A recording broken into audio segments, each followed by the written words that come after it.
सो hi guys, कैसे हैं आप लोग? उम्मीद करता हूँ अच्छे होंगे। आपको हम अपनी थोड़ी सी लाइफ की स्टोरी बता रहे हैं in terms of corporate jobs ना, जो अभी हम लोग कर रहे हैं। 2019 में मैंने बीटेक पास करा। राहुल भाई ने भी 2019 में ही ना किया है ना। मैंने पुणे से करा, इन्होंने रुड़की से करा। आईटी बैकग्राउंड मेरा था। आपका क्या था सर? इलेक्ट्रिकल था, ठीक है। सिंस मेरा आईटी बैकग्राउंड था, उसके बाद भी मैंने 2 साल गवर्नमेंट जॉब के चक्कर में वेस्ट किए। सोच रहा था कि जुगाड़ लग जाए और मेरी जॉब लग जाए कैसे भी। साफ पढ़ाई छोड़ दी थी मैंने और थोड़े बहुत छोटे छोटे बिजनेस कर रहा था। आप क्या कर रहे थे सर 2 साल? चलो 2 साल बस प्रिपरेशन कर रहे थे, बीमारी में, फैमिली की बीमारी में बिजी थे। अच्छा। जॉब करने का कभी सोचे नहीं थे और अचानक जो है एक रिस्पॉन्सिबिलिटी आ गया फैमिली का, फादर के एक्सपायर होने के बाद। तो ये था कि बीटेक में अपने आप को कभी भी एक डोमेन में स्पेसिफिक नहीं रखा। सिविल पढ़ने के लिए मिल जाता था, सिविल पढ़ लेता था। इलेक्ट्रिकल तो था ही अपना। सीएस पढ़ने के लिए मिल जाता था, सीएस पढ़ लेते थे।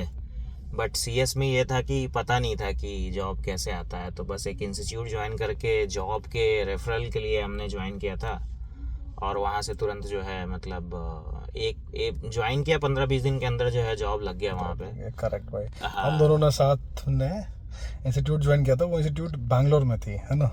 बहुत सारे ऐसे इंस्टीट्यूट है। हमने क्यू स्पाइडर करके इंस्टीट्यूट था बैंगलोर में। दिल्ली वगैरह में भी है सेम इंस्टीट्यूट, जो आपको सॉफ्टवेयर और ये प्रमोशन नहीं है पहली बात तो क्यू स्पाइडर का। क्यू स्पाइडर बिल्कुल ज्वाइन मत करना, है ना। मैं कभी रिकमेंड नहीं करूँगा, मुझे ज्वाइन नहीं करनी थी।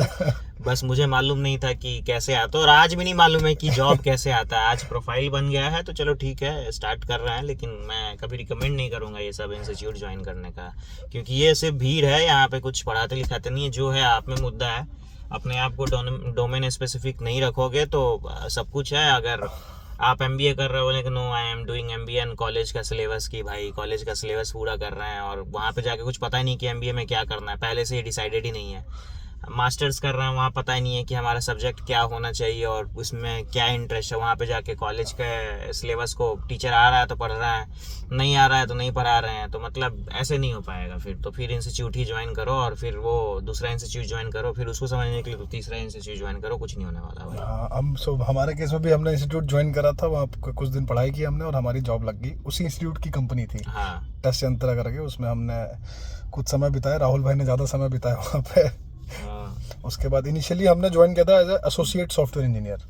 Associate software engineer. उसके बाद फिर 8 महीने 9 महीने के अंदर सीनियर एसोसिएट बना दिया था मुझे। एंड और मुझे ऑलमोस्ट निकाल ही दिया गया था। फिर मैंने दूसरी कंपनी ज्वाइन की वहीं बैंगलोर में ही। वहाँ किस्मत इतनी बुरी कि यूक्रेन और रशिया के वॉर के कारण प्रोजेक्ट नहीं आया। उन्होंने स्टार्ट किया था, एरोनॉटिक्स की कंपनी थी।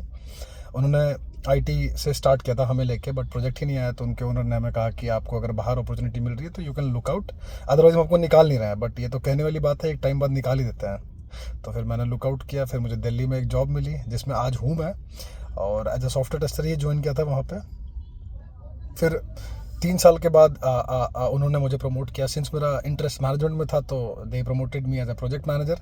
एंड राहुल भाई ने भी सेम कंपनी ज्वाइन की है as a senior test engineer. Yes. हाँ, तो कहने का मतलब ये है गाइस कि आपको सब मिलता है, बस थोड़ा सा पेशेंस रखिए और आगे कुछ कहना चाहेंगे? और बस मेहनत करते रहो, और कुछ नहीं है। और ये जो दुनिया में ये यूट्यूबर आते हैं और बोलते हैं ना कि भाई पढ़ाई में कुछ नहीं रखा है, ट्रिग्नोमेट्री सीख के कहाँ यूज हो रहा है, कुछ नहीं। ये सब दिमाग को शार्प करने वाली चीज़ें हैं। पढ़ाई सबसे सेफेस्ट रास्ता है आज, मतलब एक जॉब करने का। इंस्टेड अगर आप सिलेबस पे ना जाओ और प्रेजेंट स्किल्स जो हैं, क्योंकि कॉलेज के पढ़ाई काफ़ी आउटडेटेड हो चुके हैं और वो इंडियन सरकार, इंडियन गवर्नमेंट, कुछ भी, मतलब इसमें बहुत कुछ आ जाता है। कोई कुछ भी नहीं करने वाला है भाई लोग, कोई कुछ भी नहीं करने वाला है। आप देख लो, पिछले 20 साल से पॉल्यूशन है दिल्ली में, कोई काम नहीं हुआ है, ठीक है। आप बहुत कुछ देख लो, सब कुछ चरमरा गया है। मैं बोल रहा हूँ कि आज अगर कोई पॉलिटिशियन बीमार पड़ गया ना तो इंडियन के एम्स में नहीं जाएगा, वो बाहर जाएगा। लालू यादव सबसे बड़े एग्जाम्पल है। तो जो हो आप हो, स्कूल के सिलेबस में मत जाना। जो पढ़ाई है 10th तक है, उसके बाद 12th आपको करनी है, आराम से करनी है। थोड़ा अगर साइंस बैकग्राउंड से है तो थोड़ा मोड़ा मेहनत कर लो। उसके बाद बीटेक के बाद कोई प्रोफेसर आपको पढ़ाने वाला नहीं है, कोई कुछ नहीं है। आप अगर इंडस्ट्री स्किल सीख गए, और आजकल स्किल ऐसा है कि 20 साल 25 साल के बाद क्या होगा किसी को कुछ नहीं मालूम है कि 25 साल बाद क्या आने वाला है। जैसे अभी एआई आकर के अभी इंडस्ट्री को डिस्टर्ब कर चुकी है, ठीक है। तो अभी किसी को कुछ नहीं मालूम है कि क्या होने वाला है अगले 25 साल में। आप अपने आप को शार्प रखो और अपडेटेड रखो, जितना अपडेटेड रखोगे वो सही है। बाकी भगवान की मर्जी है, अपना मेहनत करते रहो। पढ़ाई सबसे सेफेस्ट रास्ता है। अगर आप खेल कूद में अच्छे हो तो चलो ठीक है, वो तो मतलब 100 में से एक विराट कोहली बनता ही है, लेकिन फिर भी टीम में 11 प्लेयर होते हैं। तो आजकल खेल में भी है, रणजी में भी खेल करके सरकारी नौकरी लग जाता है, काफ़ी कुछ है। लेकिन पढ़ाई सबसे सेफेस्ट रास्ता है, और मतलब पढ़ाई कभी बर्बाद नहीं आएगा। मैंने ज़िंदगी में काफ़ी बार ऐसा सोचा कि मैंने पढ़ाई करके बेकार कर दी, क्योंकि मतलब पता ही नहीं चलता था कि आज भी कंपनियां मुझे थोड़ी जाननी है, मतलब लाखों कंपनियां होंगी, मुझे नहीं जान रही है। तो I have to build that profile that company selects me and interview करती हैं, और वही चीज़ होता है। मैं इंटरव्यू देने से भी डरता था, लेकिन अब मुझे समझ में आ गया कि इंटरव्यू क्यों लेती हैं, ताकि वो मुझे समझ सकें। तो सिंपल सी बात है, पढ़ाई करो, मेहनत करते रहो, और खेल कूद में अच्छे हो तो सब कुछ आज सब कुछ सही है। मतलब खेल कूद भी सही है, पढ़ाई भी सही है।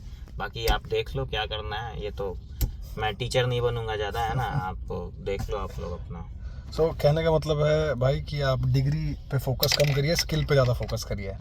स्किल आपके पास है तो आईटी कंपनी के किसी भी फील्ड में आप आगे जा सकते हैं ना। अदरवाइज़ आपको, या आप में से कोई भी जो लोग हमारी वीडियो देख रहे हैं, उनको अगर हेल्प की नीड है, हमारे रेफरेंस की नीड है किसी कंपनी में, तो हमें रीच कर सकते हैं। मैं डिस्क्रिप्शन में आपको अपने नंबर दे दूँगा, या फिर कमेंट में अपना नंबर दे दूँगा। ठीक है guys, thank you for watching this, have a nice day, bye bye.